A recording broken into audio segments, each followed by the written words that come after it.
Colleagues,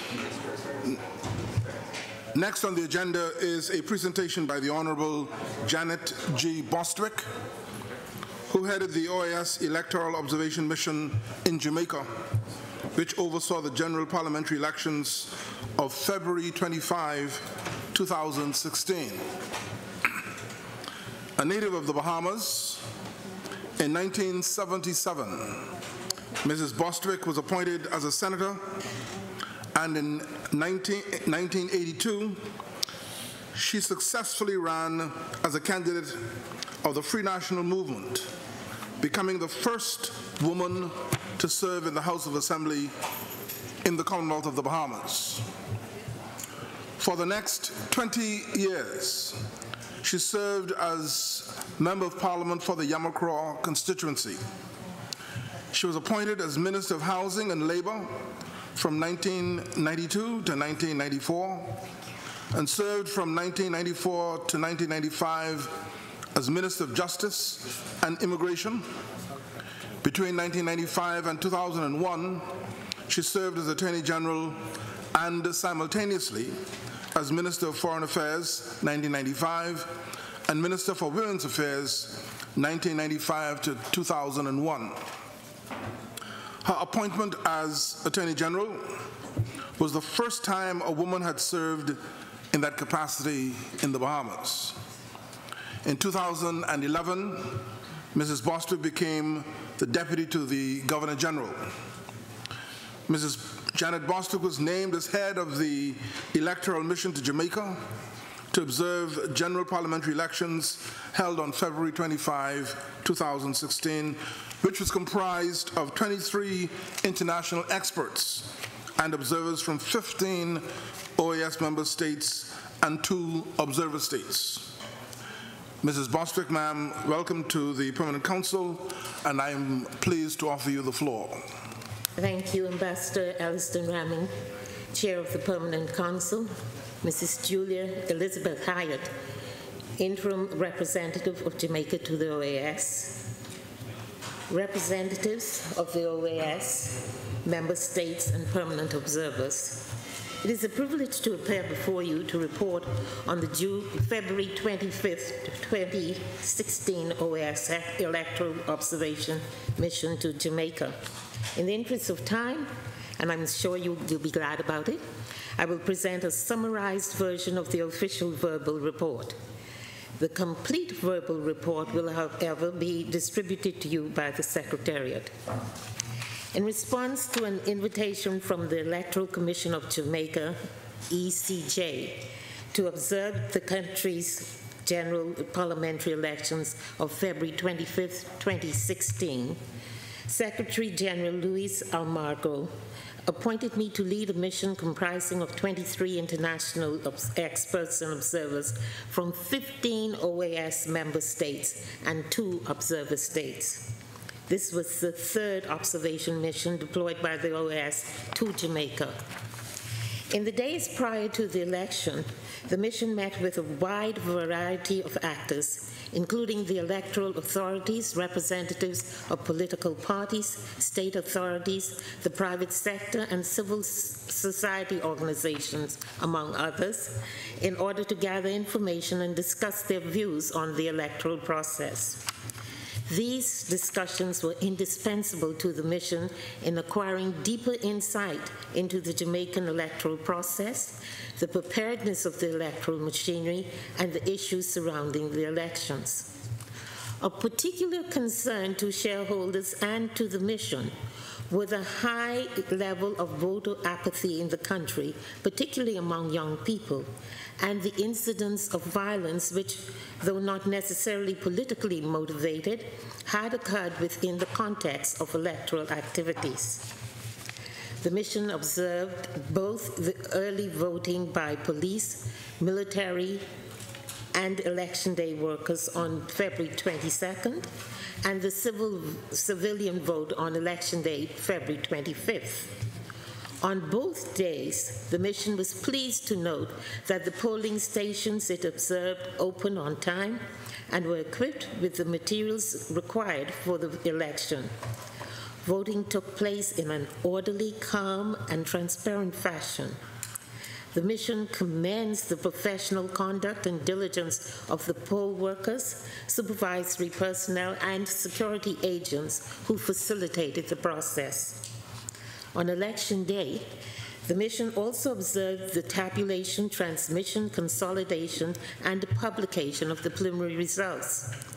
These results indicated that of the 63 seats contested in the elections, 33 seats were won by the Jamaica Labour Party and 30 seats by the People's National Party.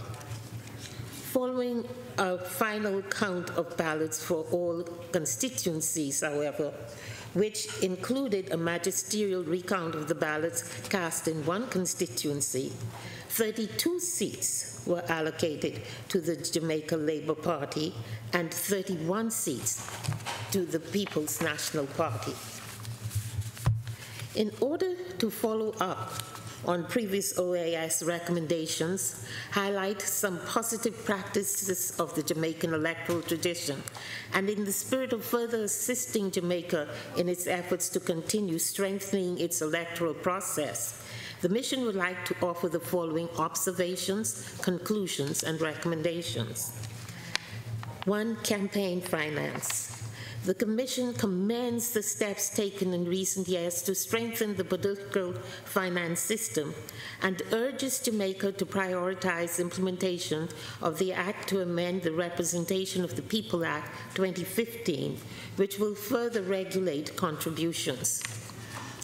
The mission recommends that government also considers introducing additional qualitative measures, including granting the ECJ meaningful oversight of the campaign finance system, which will assist in ensuring that the system promotes equity and transparency in practice. 2. Electoral technology.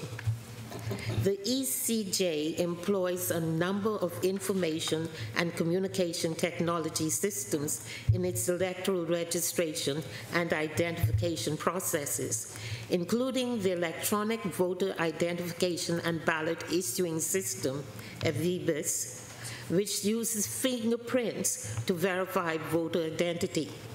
While the technology is an important tool to avoid multiple voting, some challenges remain. The mission therefore recommends that the ECJ continues to work to perfect the technology, including incorporating appropriate quality controls and procedures. 3. Gender representation.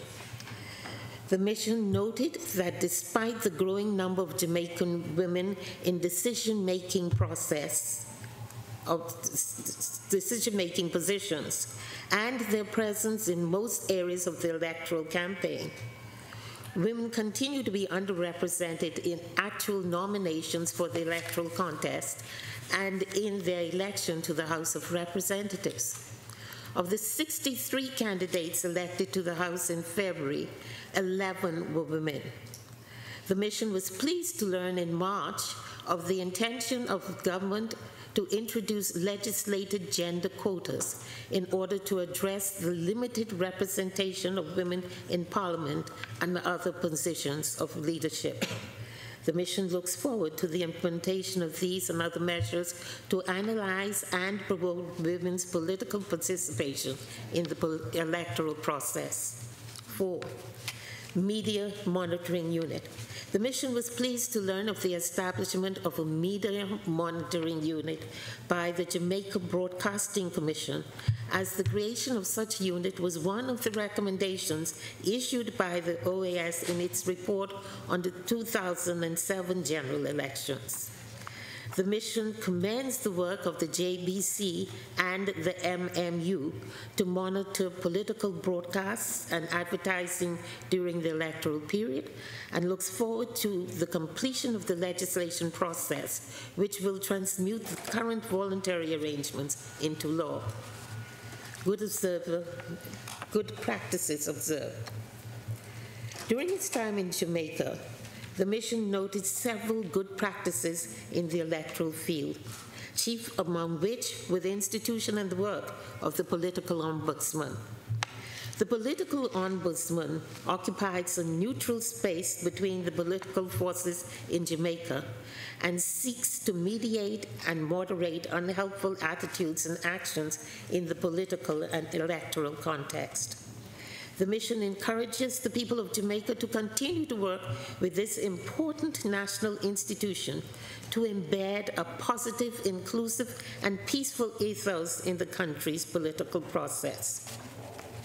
Findings and other recommendations. 1, voter participation. The OAS mission noted with concern the continued decline in voter participation, with a turnout of only 48.37%. The apathy observed in the general population, particularly among young people, was disquieting, as robust participation in a country's electoral processes is essential to maintain and strengthen the democratic system of government and to identify, encourage, and develop the new cadre of political leaders.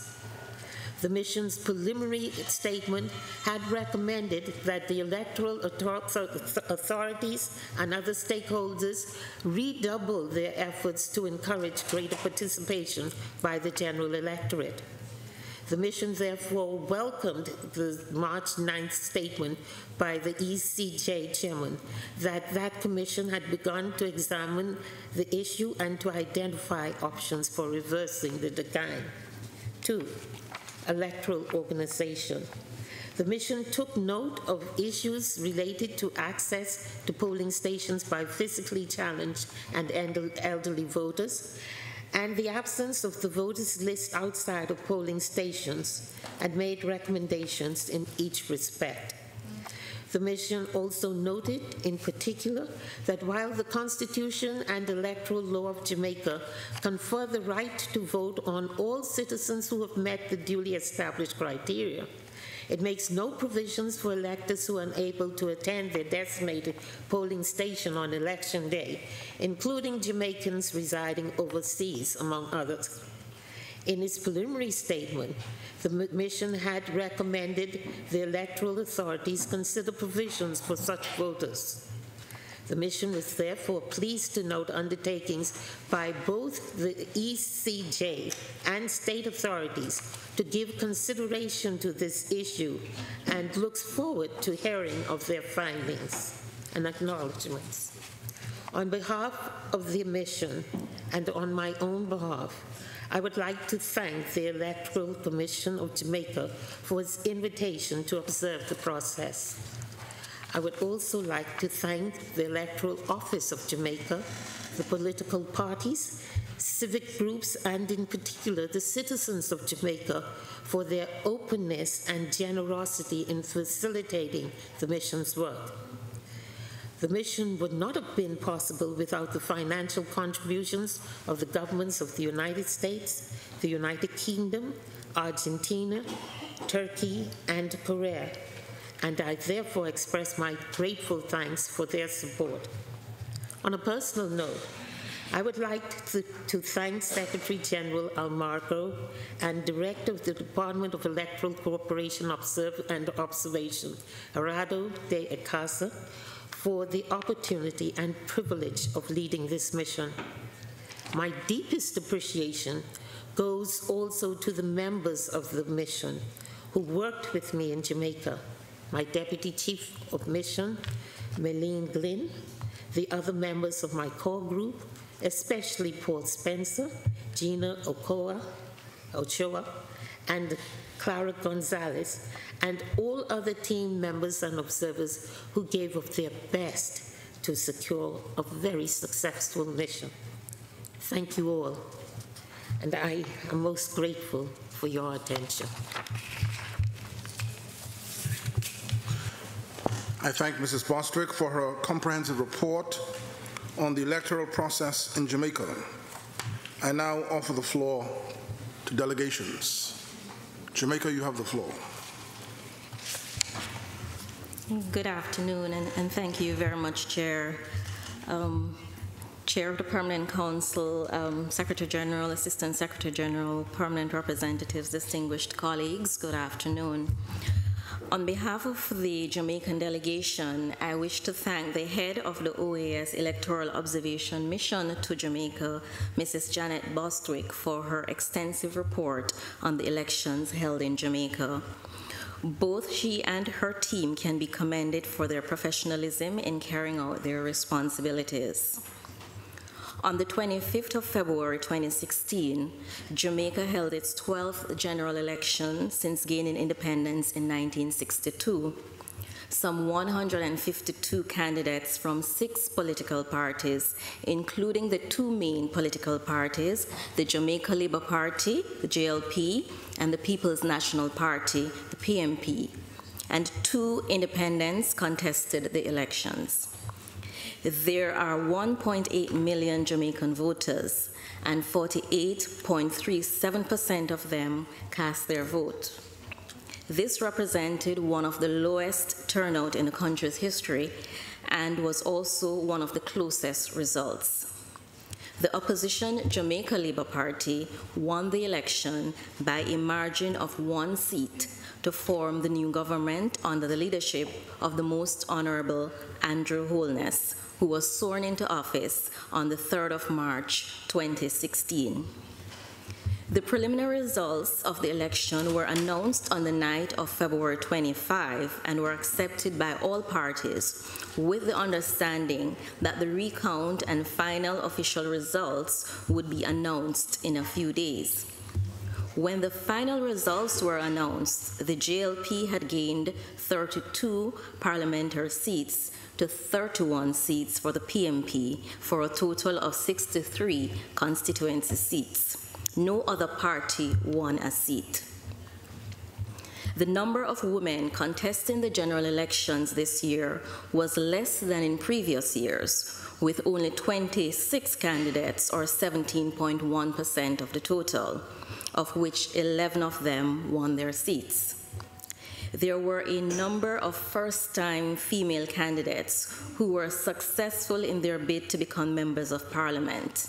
This includes the wife of the Prime Minister, the Most Honorable Mrs. Juliet Holness, who won a seat in the House of Parliament and with her husband became the first couple to sit in the House.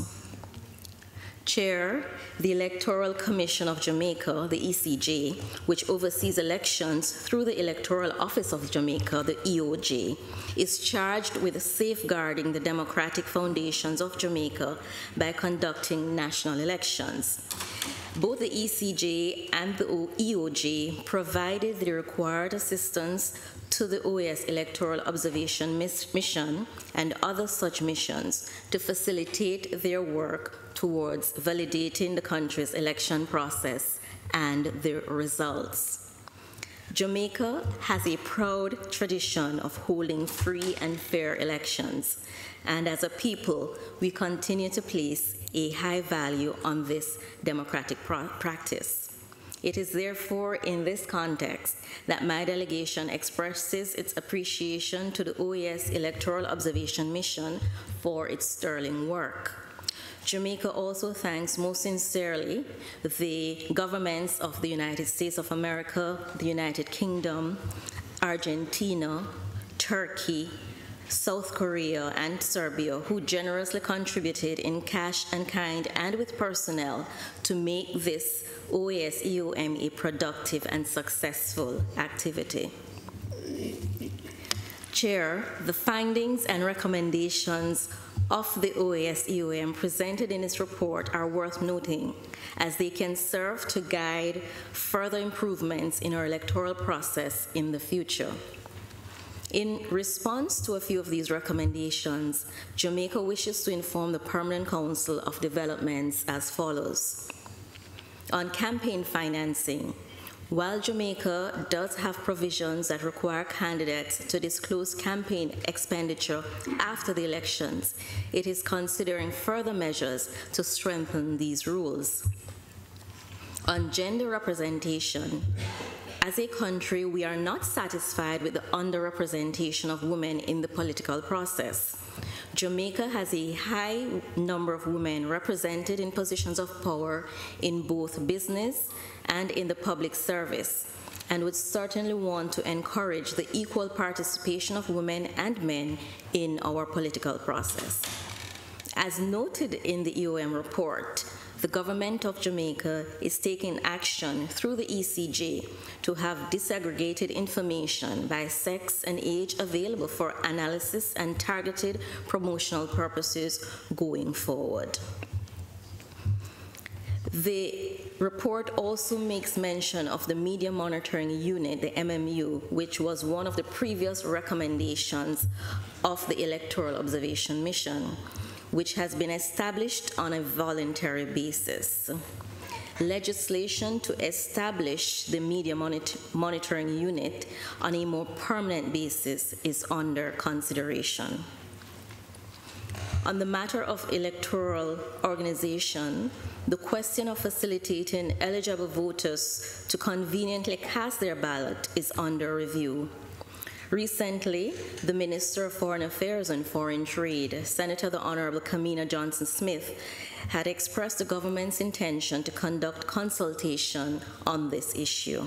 The results of those consultations will be made available in due course. Chair, we thank the Electoral Observation Mission for the commendation it has given to the Office of the Political Ombudsman, which is currently held by Mrs. Donna Parchment Brown. The Ombudsman's Office investigates complaints and breaches by individuals and political parties in order to resolve potential volatile political issues before they become a major problem. And Jamaica would certainly like to recommend this mechanism to other member states of the OAS which do not have this in place as yet. Chair, again, the Jamaican delegation would like to thank the head of mission and her team for a job well done. We look forward to continued engagement with the OAS in a spirit of collaboration in the interest of the preservation and promotion of democracy. I thank you, Chair. Thank you, Jamaica.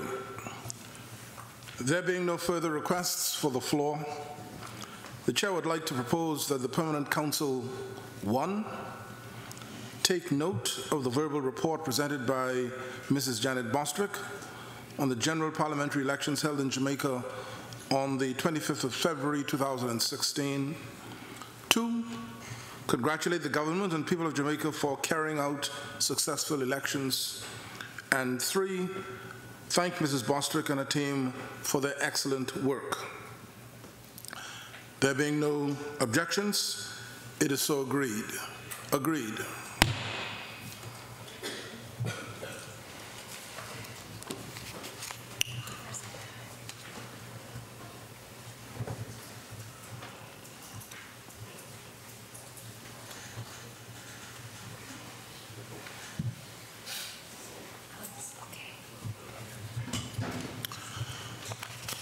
We now move to item 7 on the agenda.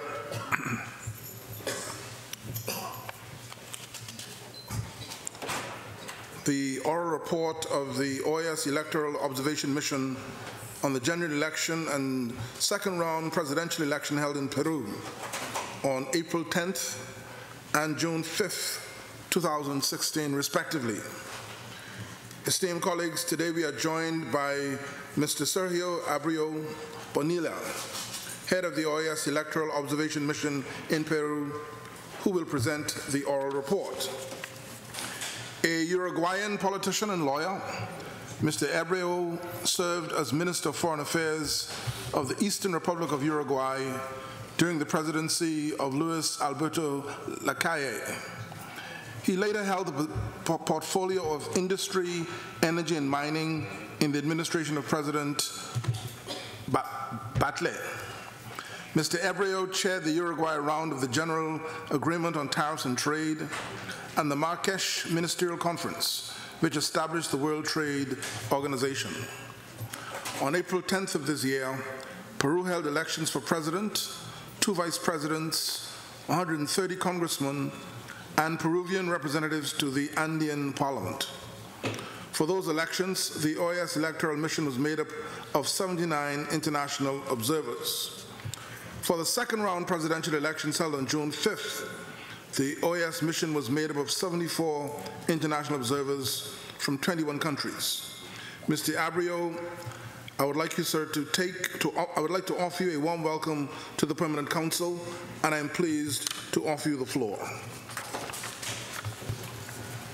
Gracias, señor presidente, embajador Liston Ramin, presidente del Consejo Permanente, embajador Luz Chuquiwara, representante permanente de Perú ante la OEA, doctor Jean-Michel Larregui, secretario de Asuntos Legales, representantes de los Estados miembros y observadores permanentes ante la OEA. El 30 de diciembre del 2015, el Gobierno de Perú, a solicitud del Jurado Nacional de Elecciones, con fecha del 30 de diciembre, extendió una invitación a la Secretaría General de la Organización de los Estados Americanos para desplegar una misión de observación electoral para las elecciones del 10 de abril del año siguiente.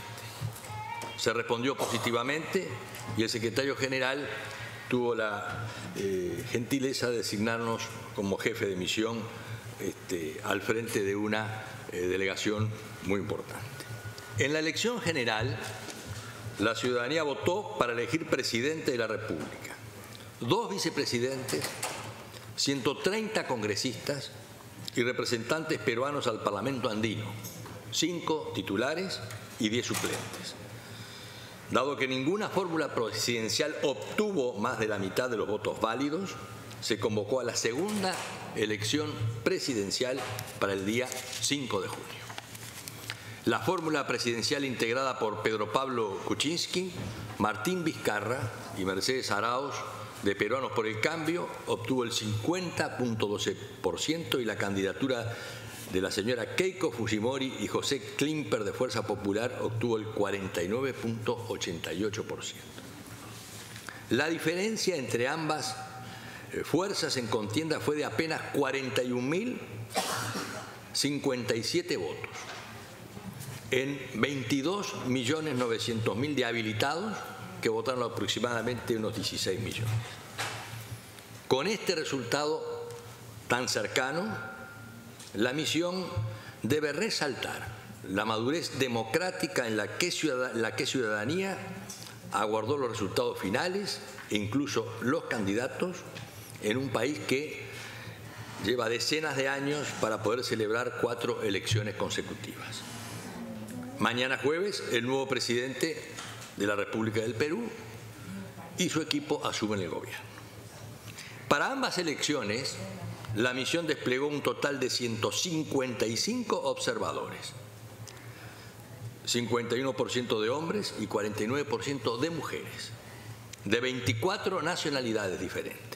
Se realizó un trabajo de observación que consistió en un análisis integral del proceso en temas como organización y tecnología electoral, análisis político y legal, financiamiento político electoral, género, participación de afrodescendientes e indígenas, medios de comunicación, resolución de disputas y voto en el extranjero. La misión de observación presenta una serie de observaciones en un extenso informe que está a disposición de los representantes y simplemente le gustaría referirse a 2 temas de especial importancia. En primer lugar, a las normas electorales y a la justicia electoral.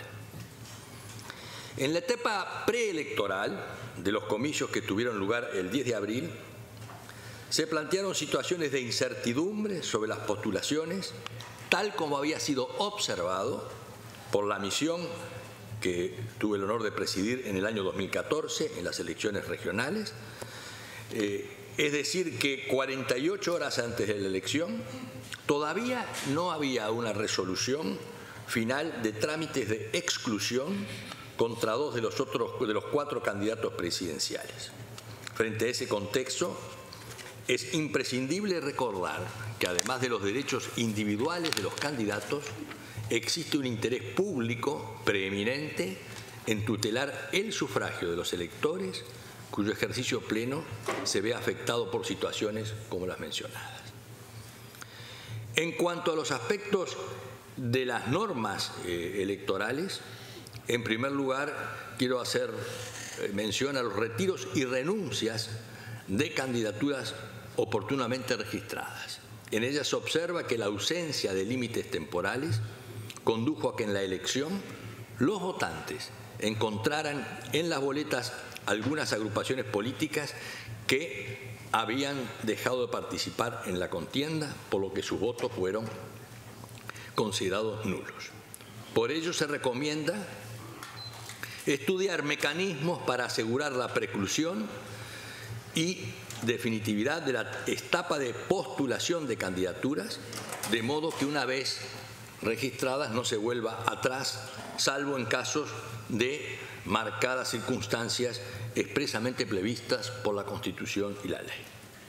En cuanto al mecanismo de tachas, en su regulación legal, la Ley de Organización Electoral en el artículo 110, la misión quiere hacer hincapié en que existe un vacío respecto de la causal de incumplimiento de normas de democracia interna. Ello deriva, según lo explicó el Jurado Nacional de Elecciones, de los diferentes momentos de sanción de la ley y la legislación de partidos políticos de los años 2003 y 2009, de lo que se desprende este requisito. Por otra parte, se observa una superposición temporal de los debates sobre democracia interna y el trámite de verificación de las condiciones de elegibilidad de los candidatos. En resguardo del principio de legalidad, en una cuestión importante institucional que implica la restricción de derechos, la misión recomienda incluir en la regulación, de modo claro y preciso, una etapa procesal oportuna para la verificación del método democrático interno aplicado para la selección de las candidaturas. Debería considerarse que el control administrativo y jurisdiccional se ejerza en una fase anterior a la inscripción de las fórmulas y listas con suficiente antelación para dar celeridad, certeza y garantías a esta etapa esencial del cronograma. De igual manera, las personas afectadas deben contar con la debida oportunidad para subsanar la causa por la que se han inhabilitado. El actual sistema de tachas no es garantista porque transmite inseguridad jurídica y política a los votantes y a los candidatos. Finalmente, luego del informe de la misión en el año 2014, se incorporó en el artículo 42 de la Ley de Organización Política un nuevo supuesto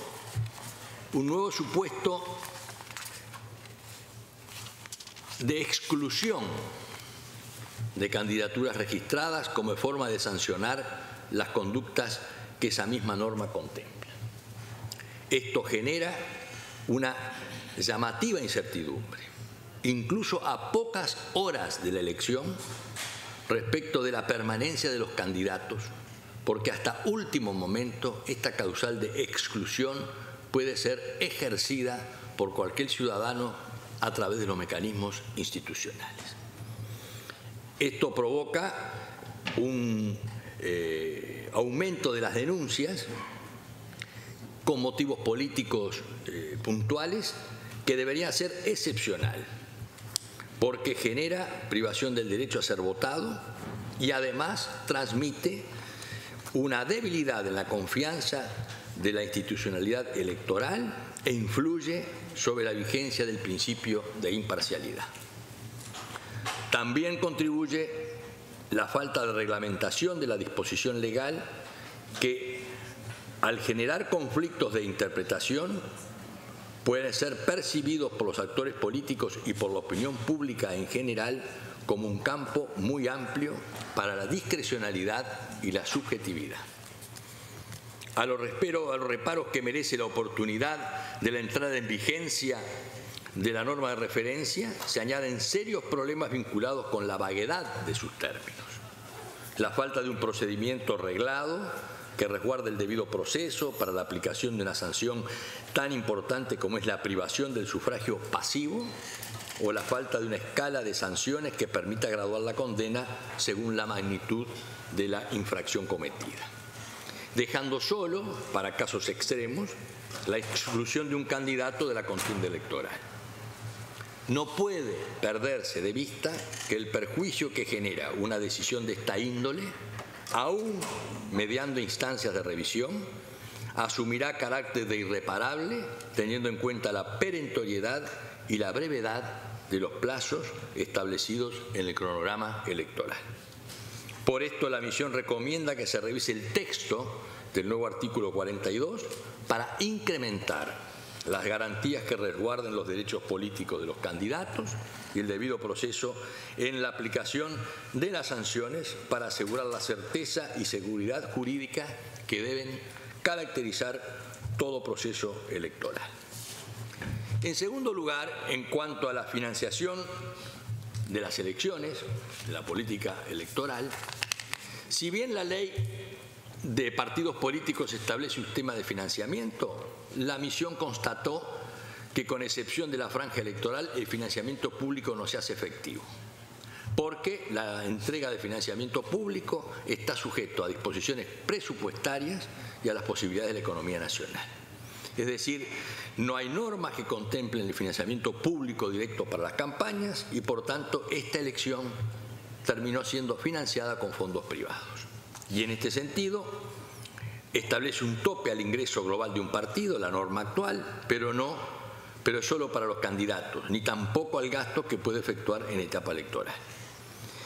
Algunas organizaciones expresaron su preocupación sobre la inequidad del sistema y la misión observó la permisibilidad de las normas respecto a las donaciones anónimas para financiar actividades proselitistas. La OMPE fortaleció y la RENIEP sus recursos humanos. Fue un modelo de funcionamiento donde la identificación del padrón es de una clara modernidad y se depura las 24 horas, de manera que todos los ciudadanos tienen un solo documento para votar, y así lo hicieron de forma ordenada y con todas las garantías, más allá del atraso que se dio en la constitución de algunas mesas. Por eso, en relación con las sanciones, se ha podido constatar además que la existencia de ingresos de fuentes prohibidas, ingresos que superan los aumentos legales por aporte individual o por omisión o adulteración de la información presentada por el partido. Sin embargo, la legislación no cuenta con los mecanismos para hacer efectivo el cobro de las multas correspondientes. La misión reitera la recomendación hecha sobre las elecciones regionales y municipales del 2014, asegurando su entrega respecto del financiamiento de los partidos políticos para dar cobertura a la campaña electoral. Sugiere además incorporar a la legislación un tope a los ingresos de los partidos y al gasto en época electoral, así como para mecanismos para que den la debida transparencia y las sanciones que correspondan. La misión reitera la necesidad de llevar a cabo una reforma integral a las normas que regulan el sistema electoral, tal como lo han impulsado los organismos electorales y organizaciones de la sociedad civil. Por último, agradece la misión la receptividad y colaboración de las autoridades del Gobierno del Perú, el Jurado Nacional de Elecciones, la Oficina Nacional de Procesos Electorales, el Registro Nacional de Identificación Estado Civil y de los distintos actores políticos que permitieron el desempeño de esta función. Y agradece además las contribuciones financieras de Bolivia, Corea, España, Estados Unidos, Francia, Israel, Italia, Kazajstán, República Dominicana y Turquía, que hicieron posible su despliegue.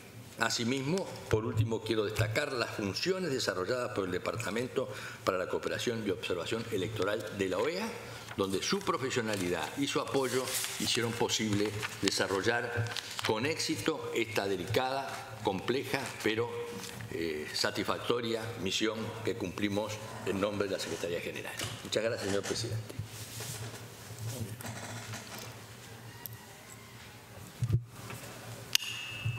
I should like to thank Mr. Abreu for his comprehensive report on the electoral process in Peru.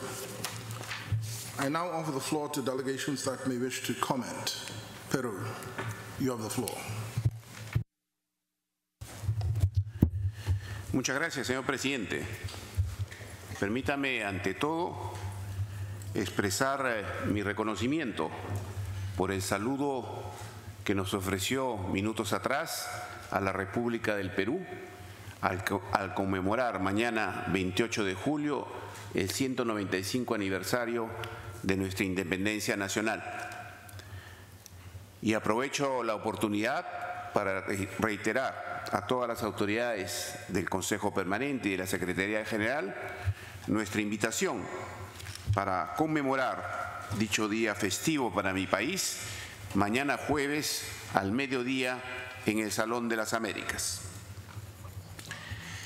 Entrando en materia, señor presidente, en primer lugar quisiera agradecer al ex canciller de la República de Uruguay, Sergio Abreu, por el rol desempeñado como jefe de la misión de observación electoral de las elecciones generales realizadas en mi país durante el primer semestre del año en curso. Y a la señora Brenda Santamaría, subjefa de la misión. Agradecimiento extensivo, por cierto, al señor secretario general de la OEA, Luis Almagro, al secretario para el fortalecimiento de la democracia, Francisco Guerrero, y al director del Departamento para la Cooperación y Observación Electoral, Gerardo Di Casa, por su indispensable apoyo a dicha misión y al programa de observación electoral de la OEA, pues una vez más ha quedado demostrado que el mismo representa uno de los aportes más valiosos de la organización a la región. El valioso informe presentado por la Misión de Observación Electoral señala sin duda, y deseo subrayarlo, importantes retos pendientes para el perfeccionamiento de nuestro sistema electoral, principalmente en lo relativos a los mecanismos de tachas, retiros, renuncias y exclusiones, así como al financiamiento de los partidos políticos. Pero al mismo tiempo observa mejora en los procedimientos de las autoridades técnicas electorales peruanas, específicamente de la Oficina Nacional de Procesos Electorales y del Registro de Identificación Electoral RENIE. Dichas instancias electorales peruanas acogieron recomendaciones previamente formuladas por la misión de observación electoral realizada por la OEA en 2014 e incluso algunas de las que fueron efectuadas en la primera rueda electoral de abril del 2016. Esa flexibilidad permitió que para la segunda vuelta se realizaran dichos correctivos, lo cual permitió que fluyera de una manera más ordenada y eficiente el proceso electoral. Deseo, señor presidente, renovar el compromiso del Estado peruano de continuar perfeccionando nuestro sistema electoral a la luz de las recomendaciones que hoy nos ha presentado el jefe de la misión electoral. Preciso que para ello se requerirá el concurso no solo de las entidades electorales autónomas peruanas, sino también y fundamentalmente del Congreso de la República y de las fuerzas políticas representadas allí. Ninguna de estas observaciones, sin embargo, debe hacernos perder de vista la manera transparente, límpida y ordenada en el que finalmente se desarrolló el contexto electoral en el Perú. Y una prueba de la madurez democrática del gobierno y del pueblo peruano ha sido resaltada por el ex canciller Abreu al señalar que se ha demostrado precisamente en circunstancias en que el resultado electoral de los comicios fue particularmente estrecho. En efecto, la diferencia de votos electorales entre el presidente electo, Pedro Pablo Kuczynski, quien asume funciones mañana, día de nuestro aniversario nacional, superó a la señora Keiko Fujimori por una diferencia de apenas 0.32% en la segunda vuelta. Un poco más de 41.000 votos sobre más de 16 millones de votantes para un universo electoral de alrededor 22 millones. Pero lo que conviene resaltar y relevar es que este resultado fue aceptado de manera pacífica, de manera democrática, por todos los actores políticos del país, candidatos, partidos políticos, agentes económicos, actores sociales y sobre todo por la ciudadanía en su conjunto. Un síntoma claro, inequívoco, de madurez democrática. Como bien señala el informe presentado, señor presidente, la transición democrática que estaremos celebrando mañana marca un hito para la consolidación de la democracia representativa en el Perú, cuyos ciudadanos han podido elegir por cuarta vez consecutiva en este último periodo histórico y en el marco de un sistema electoral democrático e inclusivo, a quien será el nuevo presidente de la República del Perú, a 130 congresistas y a 5 parlamentarios andinos y sus respectivos suplentes. No puedo concluir, señor presidente, sin manifestar nuestro más sincero agradecimiento también a los países amigos de Bolivia, Corea, España, Estados Unidos, Francia, Israel, Italia, Kazajstán, República Dominicana y Turquía por las contribuciones financieras que hicieron posible el despliegue de la misión de observación electoral de la OEA. Y mi agradecimiento también porque a lo largo de estos últimos 3 meses aquí en Washington hemos recibido innumerables muestras de solidaridad democrática por parte de las distinguidas delegaciones, así como de las autoridades de la Secretaría General. El Perú avanza hacia su 4º gobierno democrático consecutivo desde la recuperación democrática en el año 2000. Y lo hace más allá de las siempre difíciles circunstancias que implica enfrentar los desafíos económicos y sociales con las mismas banderas y los mismos principios: gobernabilidad democrática, libertad económica y cohesión social. Y en ese camino, la mano extendida, por supuesto, hacia los valores que encarna la Organización de Estados Americanos. Muchas gracias, señor presidente. Thank you very much, Peru. Uruguay, you have the floor. Muchas gracias, señor presidente. Y muy brevemente, la delegación de Uruguay quiere agradecer el completo y detallado informe presentado por el jefe de la misión de observación electoral en Perú, el doctor Sergio Abreu, a quien le decimos que es un placer de verlo nuevamente por aquí en la OEA. Queremos felicitar también, señor presidente, a Perú por dichas elecciones, como lo hicimos anteriormente, y agradecer a DECO también por su siempre muy profesional trabajo. Y si me permite, señor presidente, querría también aprovechar la oportunidad para agradecer los informes que fueron presentados previamente por las misiones de observación electoral de la OEA en Bolivia y en Jamaica. Muchas gracias. Thank you, Uruguay. United States, you have the floor. Thank you, Mr. Chairman. The United States would like to take this opportunity to express our deep appreciation to President Leonel Fernandez, who's unfortunately had to leave, and the Honorable Janet Bostwick and Sergio Abreu for their presentations of the OAS electoral observation reports on Bolivia's constitutional referendum and the general elections in Jamaica and Peru. My delegation congratulates them and their entire teams for all their hard work and for the success of these important missions.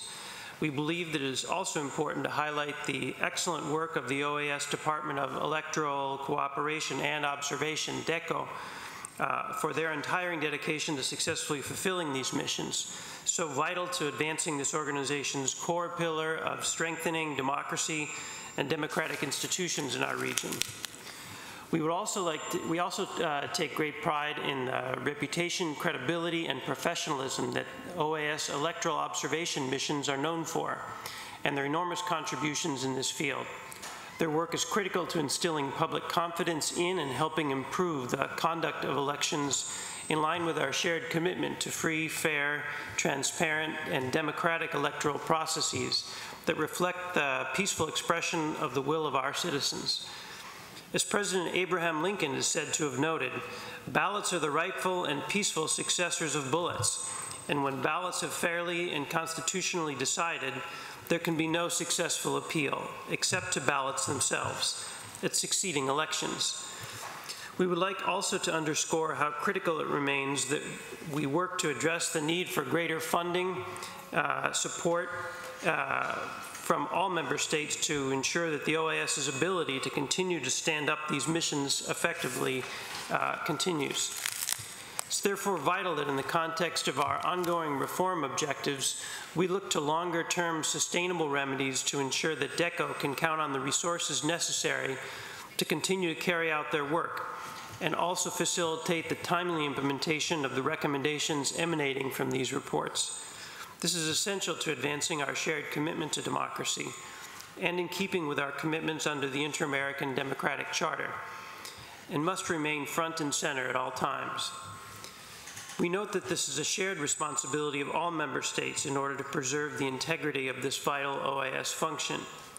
Mr. Chairman, my delegation is pleased to take note of today's reports and congratulates the peoples of Bolivia, Jamaica, and Peru on the success of these electoral processes, as highlighted in the presentations today. We also wish to extend a special congratulations to the delegation of Peru on the eve of tomorrow's inauguration of President-elect Pedro Pablo Kuczynski. The United States looks forward to working with President-elect Kuczynski and furthering the strong ties of friendship and cooperation between the United States and Peru. One final note, Mr. Chairman, as many of you know, on November 8th, 2016, millions of American citizens will exercise their right to vote in general elections here. U.S. citizens will cast their ballots in the presidential election and congressional elections, in which a total of 469 seats in the U.S. Congress, including 34 Senate seats and all 435 House seats, are up for election.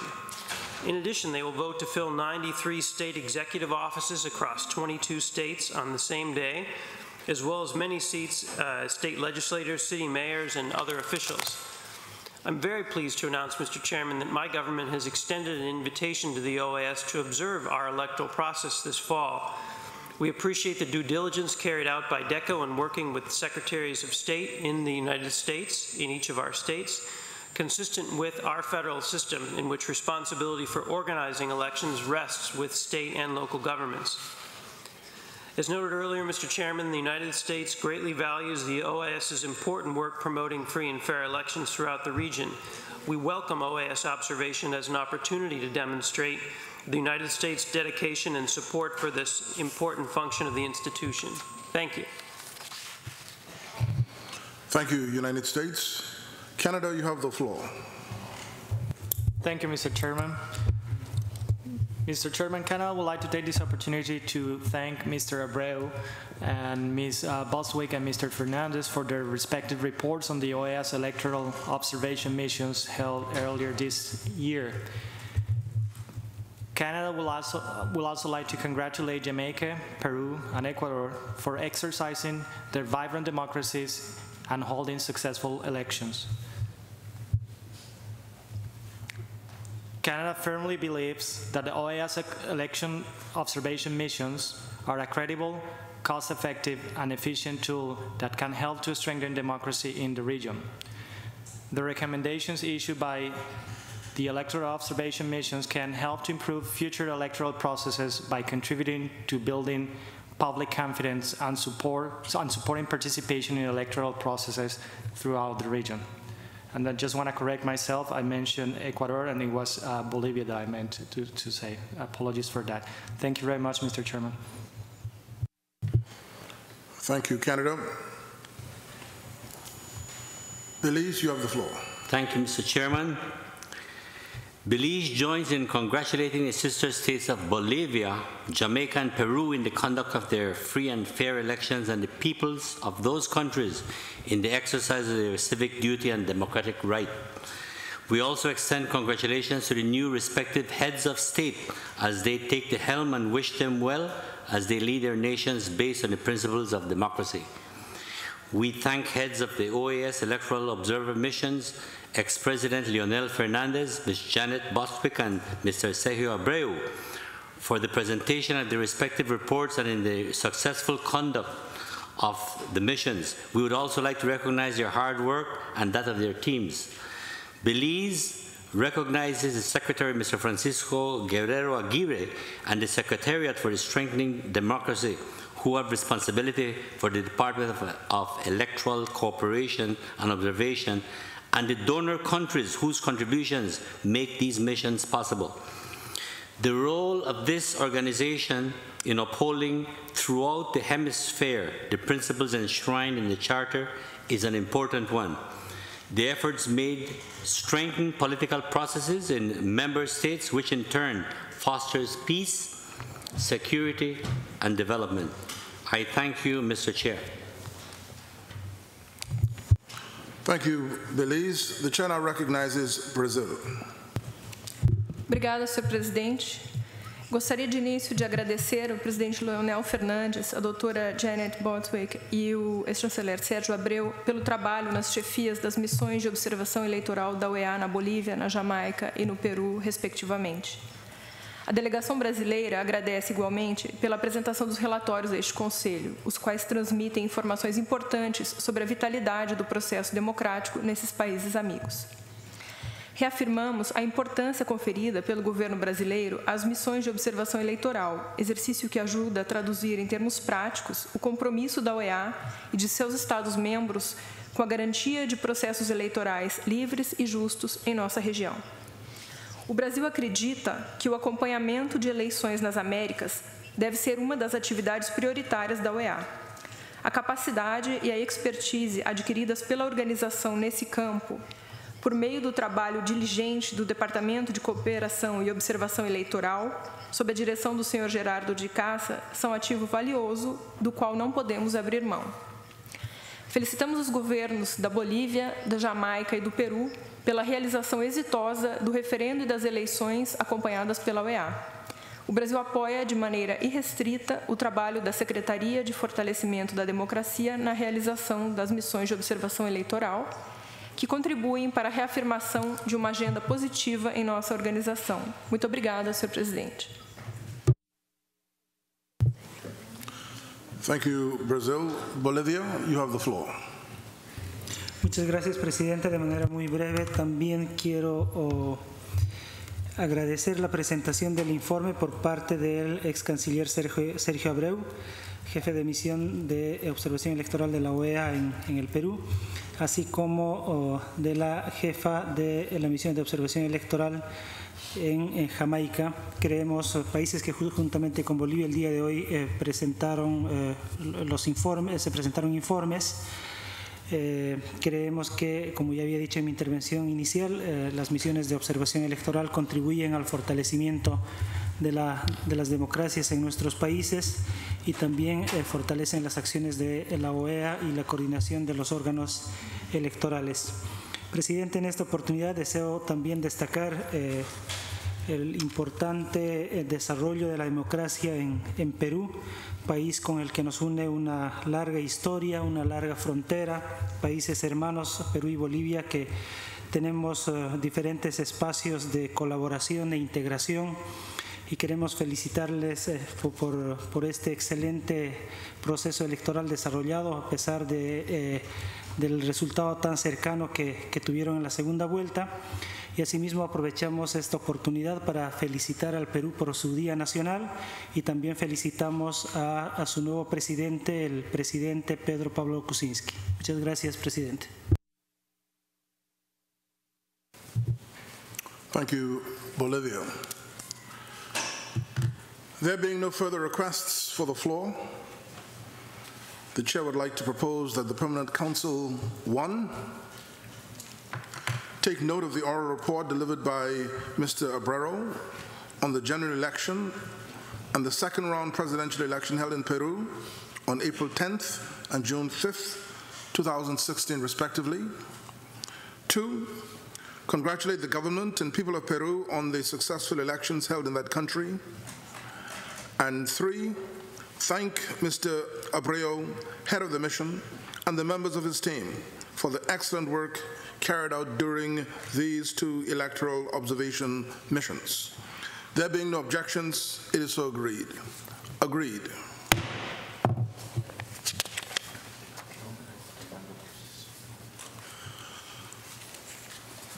Colleagues, the next item refers to the Government of Grenada's proposal for a payment plan to bring its quota payments current.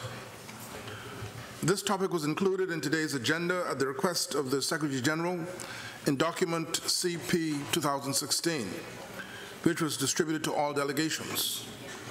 I propose that the Permanent Council send this matter, open quote, Government of Grenada's proposal for a payment plan to bring its quota payments current, end of quote, to the Committee on Administrative and Budgetary Affairs for its consideration.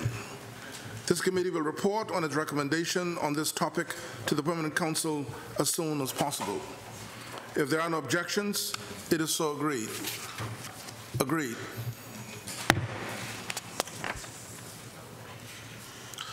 Our next agenda item is the tribute to the late Patrick Manning, former Prime Minister of Trinidad and Tobago, who passed away on July 2nd, 2016 at the age of 69. Prime Minister Manning was born in San Fernando in 1946. He attained his primary and secondary education in South Trinidad, followed by his Bachelor of Science degree with special honors in geology at the University of the West Indies, Mona campus. Prime Minister Manning entered politics in 1971 at age 24 as the People's National Movement candidate for the constituency of San Fernando East, emerging victorious in the general elections of that year. He remained uncontested in his seat throughout his political career. In 1981, he was given a cabinet position of Minister of Information and Minister of Industry and Commerce. Between 1981 and 1986, he served as Minister of Energy and Natural Resources. After the general election of 1986, he became the leader of the opposition and in 1987 was elected political leader of the PNM after successful elections. In 1991, Prime Minister Manning served as Prime Minister of Trinidad and Tobago until November 1995. He would serve as Prime Minister from 2001 to May 2010, when he ended his political career after serving 44 years in Parliament, the longest in the history of Trinidad and Tobago. Undoubtedly, Prime Minister Manning was a political giant in the Caribbean and well respected in the international community. A visionary and true Caribbean patriot, Prime Minister Manning was a leading advocate for greater regional integration of the member states of the Caribbean community, CARICOM. In December 2004, he was awarded the Caribbean Central American Action's Star of the Caribbean Award for his unwavering support of Caribbean and Latin American integration. As chair of the Permanent Council, I would like to offer our deepest condolences to his family and to the people and government of Trinidad and Tobago.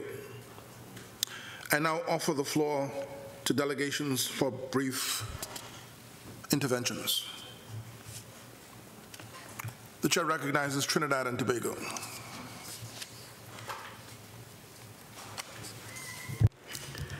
Thank you, Mr. Chair, and good afternoon.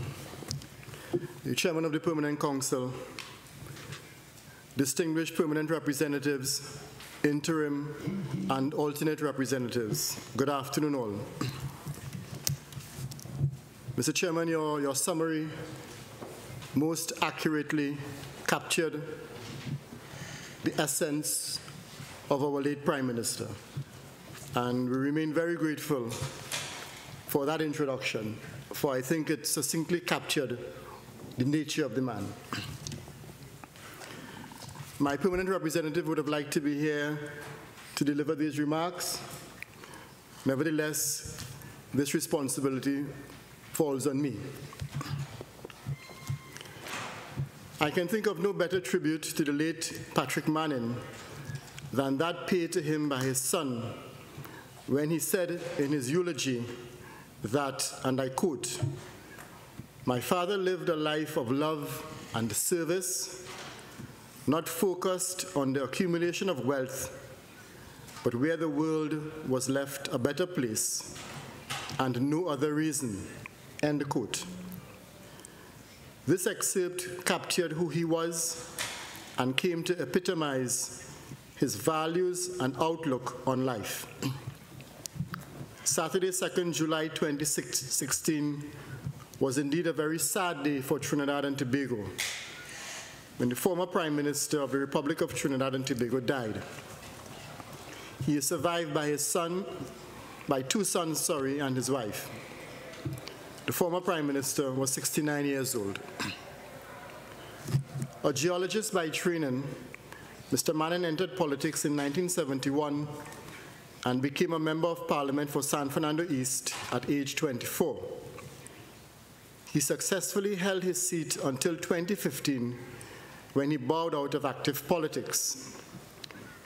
Through the highs and lows of his political life, the one constant was his uninterrupted representation of his constituency for 44 years. Our former Prime Minister dedicated himself to public service and his beloved country.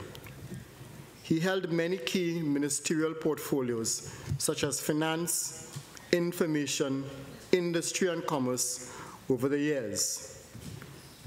The main portfolio, however, was as Prime Minister, an office to which Mr. Manning was elected on 2 occasions as the 4th and 6th Prime Minister over the periods 1991 to 1995 and from 2001 to 2010, respectively.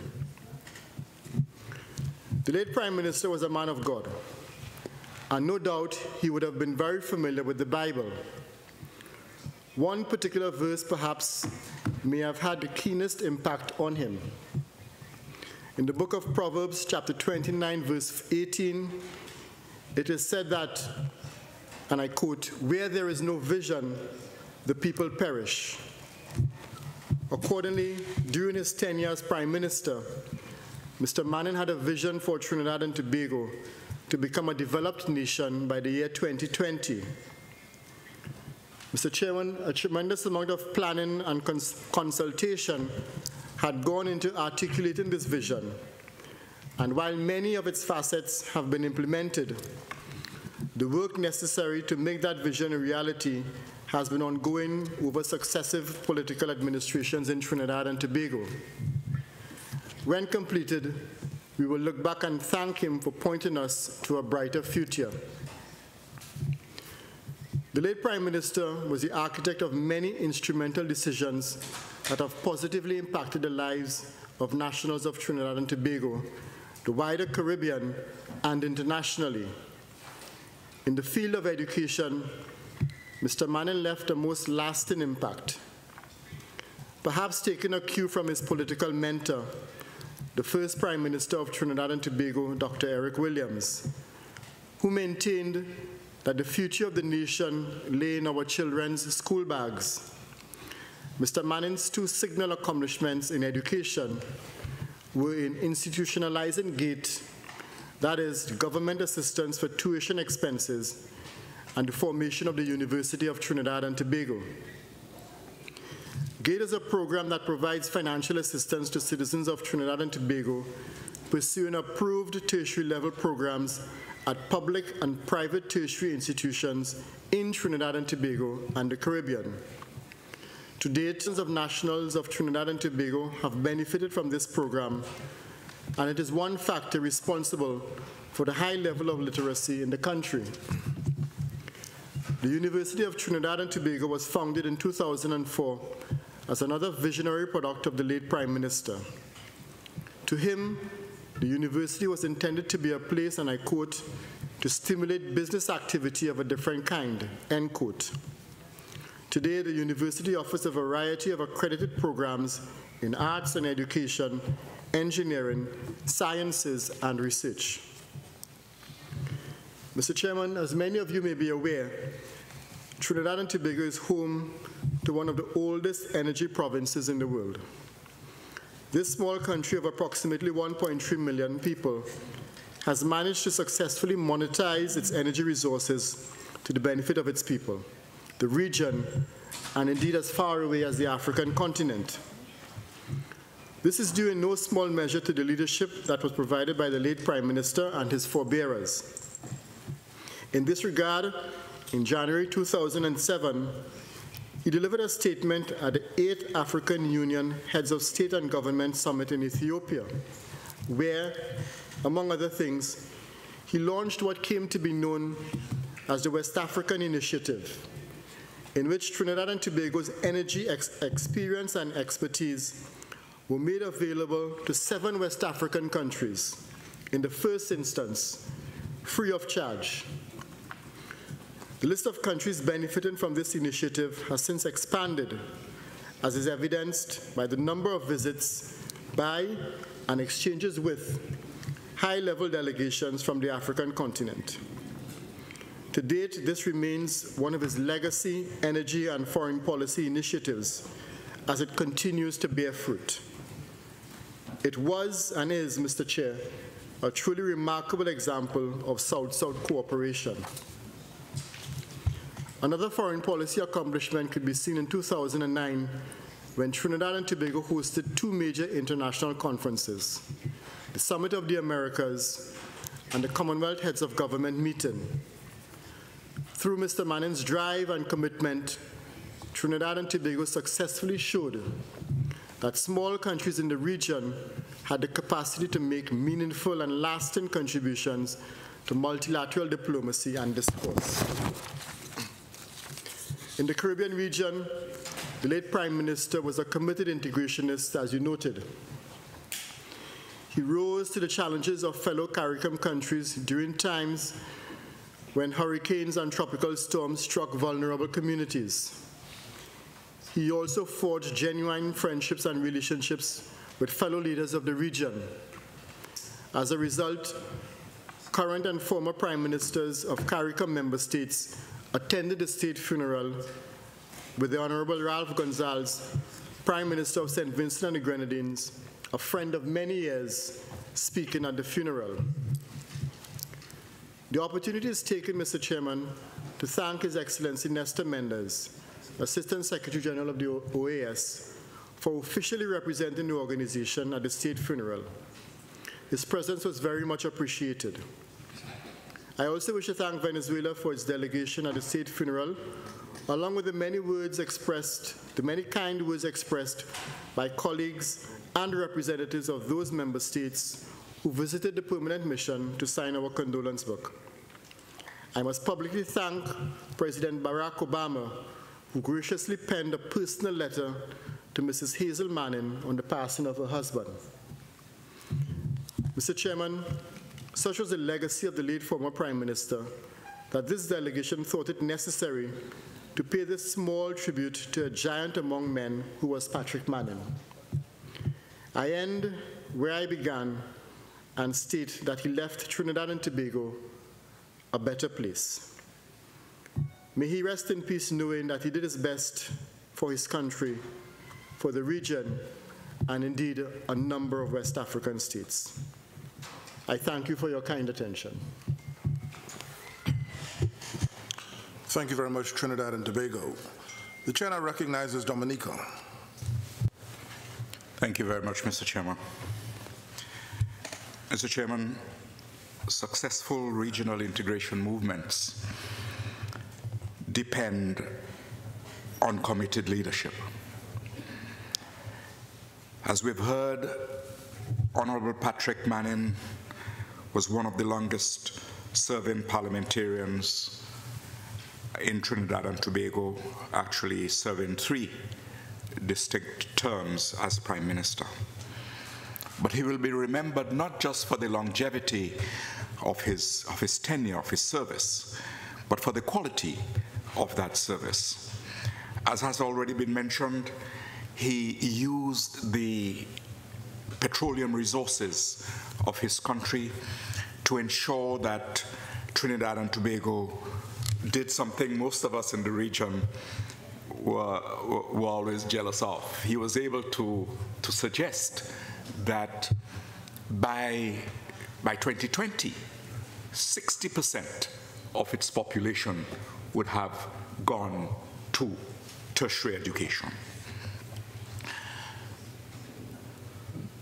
We recall the contribution of Prime Minister Manning, not just in terms of his national contribution, but as has already been said, in terms of his regional contribution, his commitment to regionalism and to regional integration. Prime Minister Manning took the lead in terms of establishing a petroleum fund which allowed the other CARICOM countries to benefit from the petroleum wealth of the country. He hosted a CARICOM meeting, a summit on non-communicable diseases, something that bedevils the countries of the region. And he also paid quite a bit of attention to security, leading a task force on crime and violence in Trinidad and Tobago, something which was taken note of in the region. And so we join the people of Trinidad and Tobago in recalling the extraordinary service of Prime Minister Patrick Manning, and recalling as well his tremendous commitment to regionalism and regional education. Regional integration. May his soul rest in peace. Thank you, Chairman. Thank you, Ambassador. St. Vincent and the Grenadines, you have the floor. Thank you very much, Mr. Chairman. Mr. Chairman, it is with a heavy heart that my delegation expresses profound condolences to the delegation of Trinidad and Tobago on the passing of beloved former Prime Minister, Mr. Patrick Augustus Mervyn Manning, a titan of our hemisphere and a distinguished son of the Caribbean. Mr. Chairman, our region and world has lost a statesman of the highest quality, an extraordinary human, a devoted family man, a man rooted in strong Christian principles, and an integrationist. Undoubtedly, Prime Minister Manning's indelible footprints have been embedded in the rocks of our Caribbean, and his legacy remains entrenched in the hearts of our people. A leader who epitomized the purpose of life, a leader to emulate, a leader who perpetually fought for the ennoblement of his people despite the many impediments. A true leader to follow, Mr. Chairman. Mr. Chairman, under the leadership of Prime Minister Manning, the regional integration movement gained momentum. His visionary policies and programs steered CARICOM to adopt the area of security as another tenet of the regional integration movement, and this engendered the formulation of policies and programs of the OAS regarding multidimensional security. Mr. Chairman, in 2009, Prime Minister Manning chaired the 5th Summit of the Americas, held in Trinidad and Tobago, and guided member states of this organization to adopt an ambitious but important mandate for the implementation and strengthening of policies and programs in areas related to human prosperity, energy security, environmental sustainability, public security, and democratic governance. Mr. Chairman, the government and people of St. Vincent and the Grenadines is eternally grateful to Prime Minister Manning and will always remember him.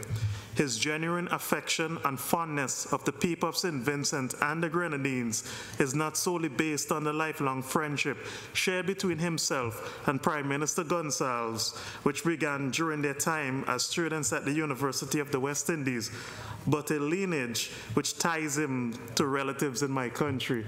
So yes, Mr. Chairman, he has Vinci roots.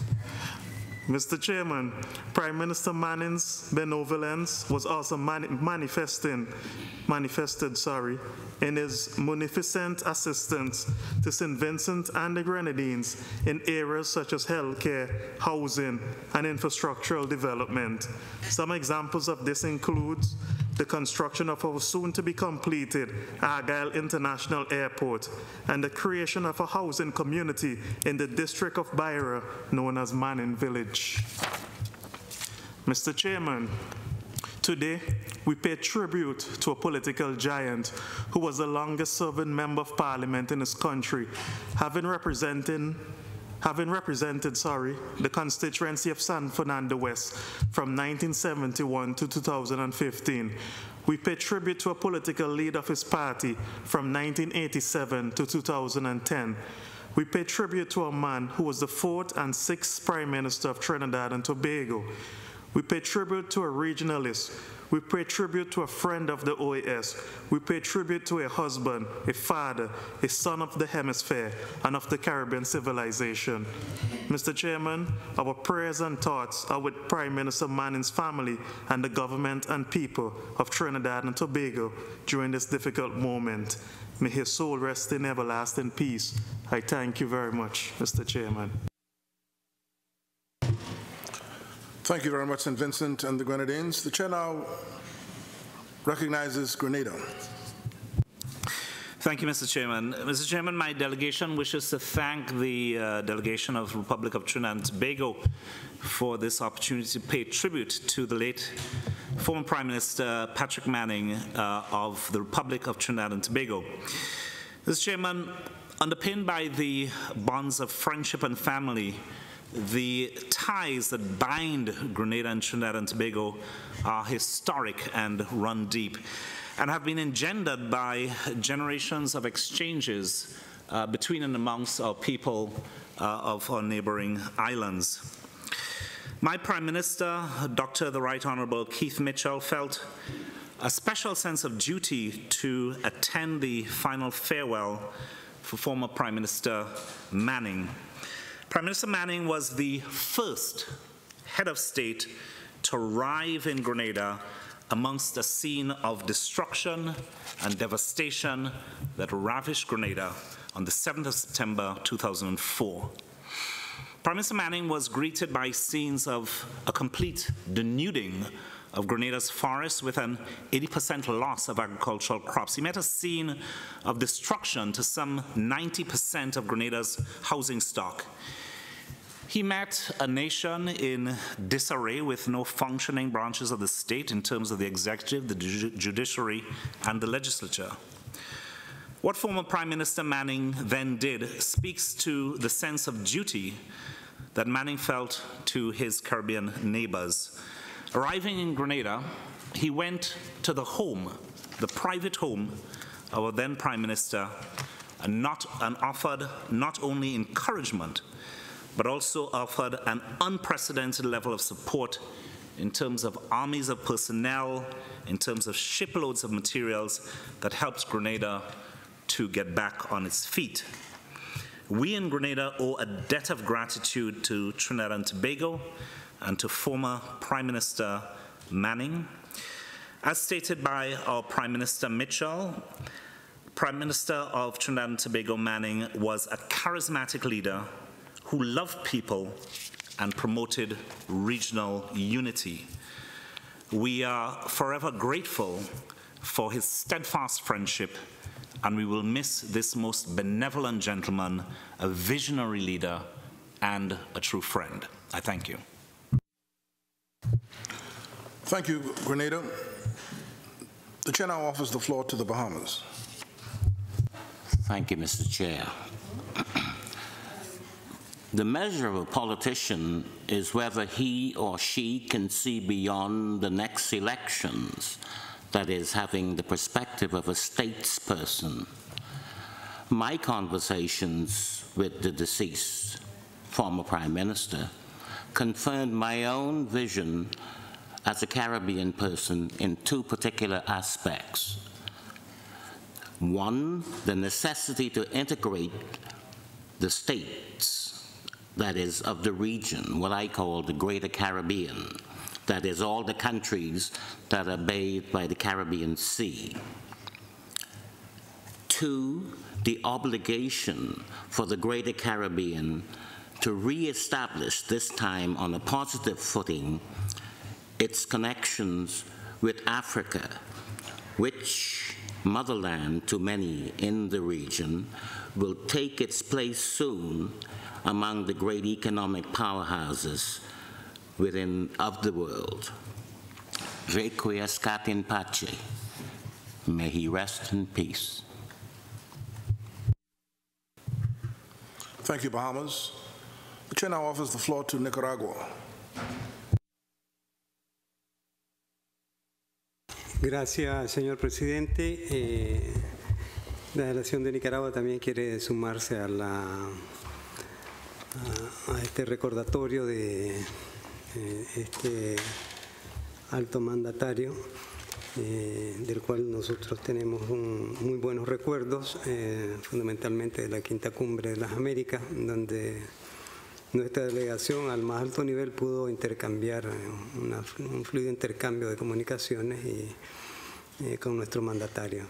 A continuación voy a dar lectura al mensaje transmitido por el presidente de la República en esa ocasión a las autoridades del gobierno de Trinidad y Tobago. Y dice así: Honorable Dr. K. Rowley, Prime Minister of Trinidad and Tobago, Port of Spain, Excellency.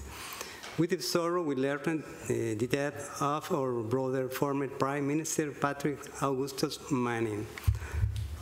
On behalf of the people of Nicaragua, the Government of Reconciliation and National Unity, my wife, Rosario Murillo, my family, and myself, I convey our message of condolence and solidarity to you, to the people and government of Trinidad and Tobago, and especially for the family of our brother Patrick Manning, who will remain in our memory as a champion for the well-being of his people, a dedicated public servant, as a true integrationist. Sincerely, Daniel Ortega Saavedra, President of the Republic of Nicaragua. Thank you, Mr. Chairman. Thank you, Nicaragua. The chair now offers the floor to Venezuela. Gracias, presidente. ¿Qué decir del primer ministro Patrick Manning, un extraordinario amigo de Venezuela, una extraordinaria persona, muy amigo del presidente Chávez, ambos dos grandes hombres visionarios? Trinidad y Tobago y Venezuela se miran de una esquina a una esquina por la cercanía de nuestros países. Sin embargo, fue durante el periodo del gobierno del presidente Chávez cuando se empezó o se fortaleció la relación entre nuestros países, y de allí surge un convenio de cooperación energética que se firmó en el 2007 y que es la base en muchos de los acuerdos bilaterales. Tenemos el recuerdo todavía fresco, la Quinta Cumbre de las Américas, una cumbre histórica y polémica, porque allí la mayoría de los países reclamaban la presencia de Cuba, y el manejo que hizo del encuentro o el retiro privado el primer ministro Manning y el presidente Chávez ante las dificultades que se presentaban para aprobar la declaración de Trinidad y Tobago, permitió que el primer ministro Manning transmitiera un mensaje en nombre de las delegaciones respecto a lo que había pasado en la Quinta Cumbre. También tenemos muy presente cuando el presidente Chávez falleció, el primer ministro Manning estaba convaleciente y aún con la debilidad de su fuerza física, pero con la fortaleza de su espíritu y casi sin poder caminar, fue a nuestra embajada en Trinidad y Tobago a firmar el libro de condolencia y escribió: Hugo Chávez, mi amigo. Y mirando el retrato del presidente Chávez rompió a llorar, desconsolado, y repetía: es mucho para mí, es mucho para todos. Él era un gran hombre, no solamente como estadista político, sino en lo personal. Una delegación de alto nivel de nuestro gobierno asistió al funeral de Estado para expresar el sentimiento del pueblo y el gobierno venezolano. Una vez más reiteramos nuestra condolencia a su familia y al pueblo de Trinidad y Tobago. Gracias. Thank you, Venezuela. The chair now recognizes Barbados. Mr. Chairman, thank you. The delegation of Barbados will share the message of condolence by the Right Honourable Frundle Stewart, QC, MP, Prime Minister of Barbados. Dear Prime Minister Dr. Keith Rowley, MP, Prime Minister of Trinidad and Tobago, on behalf of the government and people of Barbados, I extend sincere condolences to the government and people of the Republic of Trinidad and Tobago on the passing of former Prime Minister, the Honourable Patrick Manning. Mr. Manning was passionately devoted to Trinidad and Tobago. He worked tirelessly both at home and abroad to defend and promote national interest. Not only was he dedicated to the welfare and development of his own country, but he demonstrated an unswerving commitment to regional integration. The contribution of Mr. Manning's service to the people of Trinidad and Tobago is immeasurable. The region has lost a stalwart. We offer our sympathy to the family of the late Prime Minister and wish them the comfort of the grace of God. Signed, Frundle Stewart, Prime Minister. Thank you, Mr. Chairman. Thank you, Barbados. The chair now recognizes Canada. Thank you, Mr. Chairman. Canada would like to express its deepest condolences to the government and the people of the Republic of Trinidad and Tobago for the passing of former Prime Minister Patrick Manning. Our thoughts are with the family, friends, and the people of his country. Former Prime Minister Manning will be remembered for his dedication to the development and well-being of Trinidad and Tobago. His long political career of over 40 years and public service is a testament to the people's respect for him and his leadership. As a strong advocate for Caribbean integration and a champion for CARICOM, he helped forge closer bonds throughout the region. Canada, along with our partners throughout the region, remembers his legacy at this time of sadness. Thank you. Thank you, Canada.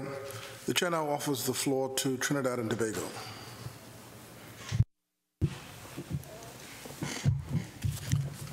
Thank you very much, Chair. Excellencies, distinguished delegates, members of the General Secretariat. The delegation of Trinidad and Tobago must take the floor this time to begin its expression of appreciation on several matters for which this Permanent Council, on behalf of the Organization of American States, has again displayed the solidarity that has inspired and continues to inspire our membership and contribution to our cooperative efforts as we work together in the interests of the peoples of the Americas and the Caribbean. First, Chair, permit me to thank you, the Chair, and the other delegations of this council for affording the delegation of Trinidad and Tobago the opportunity to pay tribute to a leader, a national leader, with a vision well beyond his own nation. This delegation remains deeply grateful for the several expressions that have been offered by respective delegations, highlighting, signaling, confirming the extent to which the public and political service given by former Prime Minister Manning has impacted lives well beyond the jurisdiction of the Republic of Trinidad and Tobago.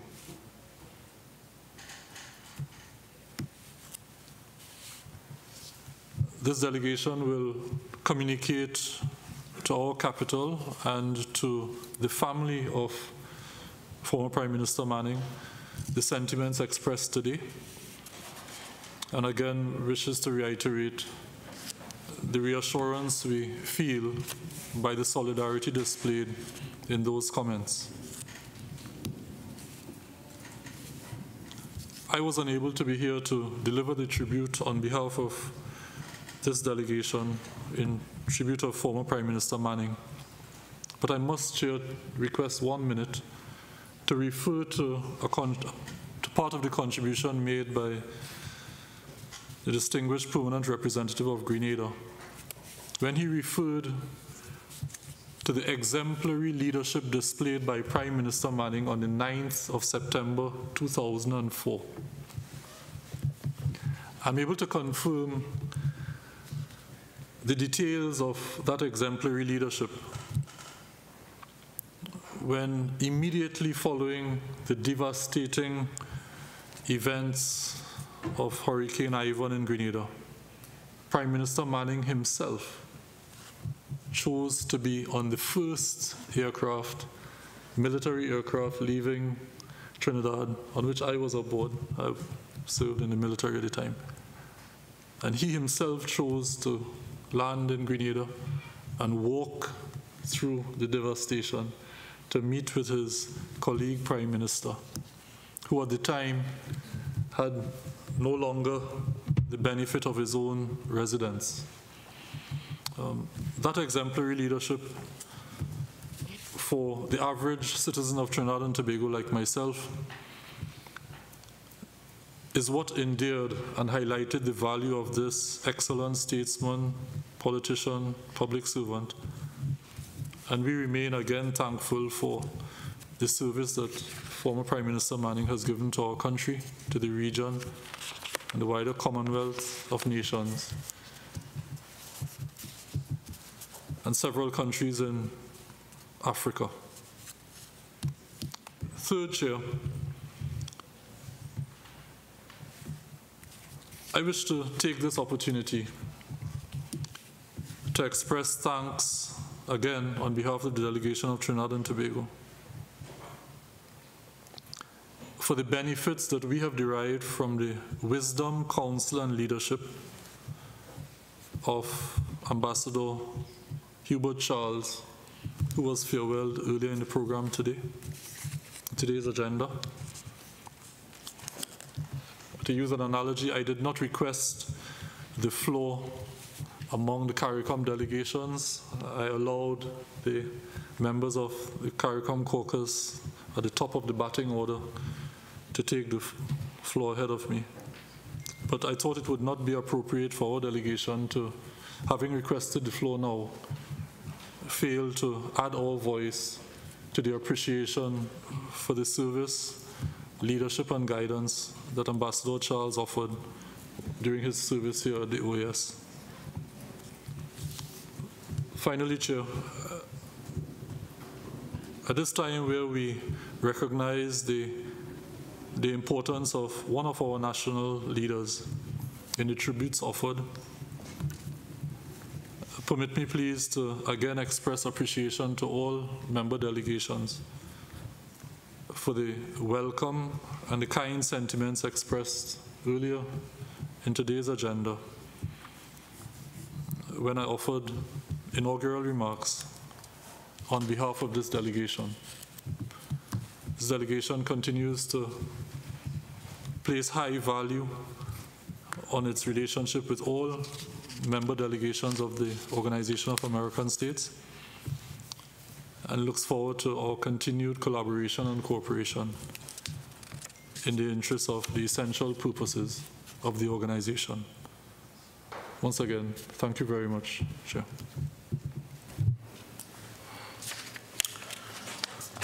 I'm mindful that you are a military man, Trinidad and Tobago, so I was prepared to let you talk all night. You may still be armed.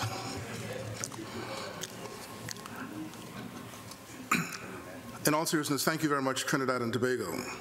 Let me thank delegations that have requested the floor to offer tribute to the former Prime Minister of Trinidad and Tobago, Mr. Patrick Manning. If there are no more comments, I propose that the Permanent Council take note of the remarks made by delegations, which will be reflected in the meeting's minutes.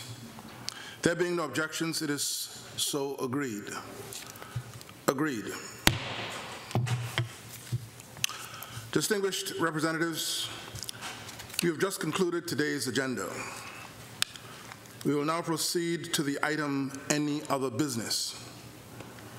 I now ask if delegations wish to bring any informative issues to the attention of this Council.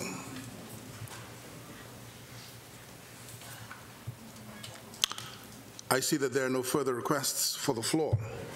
There being no further business to consider, this meeting is adjourned.